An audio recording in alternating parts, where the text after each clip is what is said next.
জন্মদিনে স্বামীর উপহার দেওয়ার শাড়িটা আমার ননদ কেড়ে নিল। অতিরিক্ত মার বোন ভক্ত ছেলেকে বিয়ে করার ফল আজকে আমি পাচ্ছি। বাবা মারা যাওয়ার 1 বছর পর আমার বিয়ে হলো। বিয়ের ঠিক 5 মাস পরেই আমার জন্মদিন ছিল। জন্মদিনের দিন আমার স্বামী নিলয় আমাকে গিফট করলো একটা সোনার আংটি আর একটা নীল রঙের সুন্দর শাড়ি, সাথে একটা কেকও এনেছিল সবার সাথে কেটে খাওয়ার জন্য। সন্ধ্যায় উপহারের ব্যাগটা খোলার সাথে সাথেই খেয়াল করলাম আমার শাশুড়ি আর ননদের মুখে যেন একদম আষাঢ়ের মেঘ জমেছে। একটু পরেই আমরা সবাই মিলে কেকটা কাটলাম। তারপরে আমরা কেকটা খেয়ে যে যার যার মতো ঘরে চলে যাই। সেদিন রাতে খাওয়ার জন্য আমি chicken fry, fried rice, vegetable আরও অনেক কিছু বানিয়েছিলাম। যখন আমরা রাতের খাবার খাচ্ছি তখন শাশুড়ি আমাকে ডেকে বললেন, বৌমা, নিলয় তোমাকে যে শাড়িটা দিয়েছে সেই শাড়িটা তুমি তোমার ননদ নীলাকে দিয়ে দিও। নীলার খুব পছন্দ হয়েছে।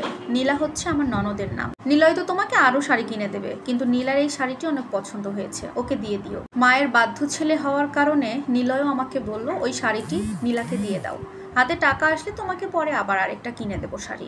সেই মুহূর্তে সেদিন আমার চোখে ভেসে উঠলো অনেক আগের একটা দৃশ্য। তখন আমি জোর গলায় বলে বসলাম, না মা, এই শাড়িটি আমি দিতে পারবো না, এটা আমার স্বামী আমাকে গিফট করেছে, এটা আমার উপহার। নীলার ভাই না হয় নীলাকে আর একটা শাড়ি কোনো এক সময় কিনে দেবে। আমার মুখের এই কথা শোনার পরে সবাই যেন বিস্ফোরিত চোখে আমার দিকে তাকালো।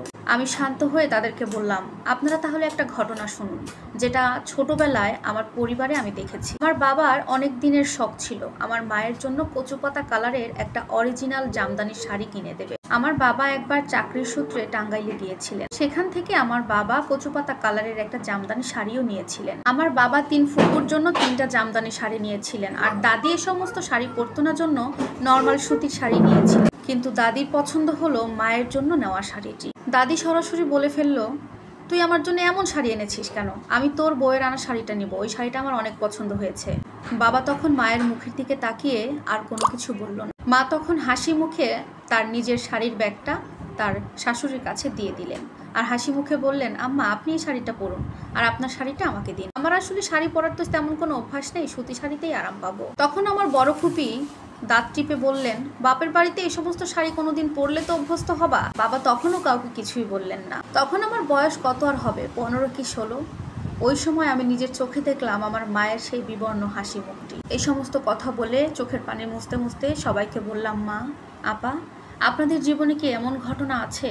কখনো কি মনে পড়ে? এই সব কিছু বলে চোখের পানি মুছতে মুছতে সবাইকে বললাম, আম্মা, আপা, আপনাদের জীবনে কি এমন কোনো ঘটনা আছে মনে কি পড়ে? খেয়াল করে দেখলাম আমার বড় ননদ চোখের পানি মুছে আমাকে জড়িয়ে ধরে বলছে, হ্যাঁ রে, আমার স্বামী কিছুদিন আগে আমাকে একজোড়া কানের দুল পরিয়ে দিয়ে বলেছে, এই দুল জোড়া তোমার জন্য এনেছি, তোমাকে খুব মানাচ্ছে, সবসময় এটা তুমি পরে থাকবে। কিন্তু আমার শাশুড়ির ওই দুল জোড়া পছন্দ হয়ে গেল, আর তোর দুলো ভাইও তার মায়ের কথা চিন্তা করে তাকে দিয়ে দিল। পরের বার আসার সময় আবার নিয়ে আসবে আমার জন্য।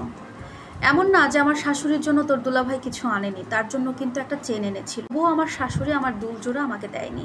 পরের বার আমার স্বামী প্রবাস থেকে লাশ হয়ে ফিরল রে।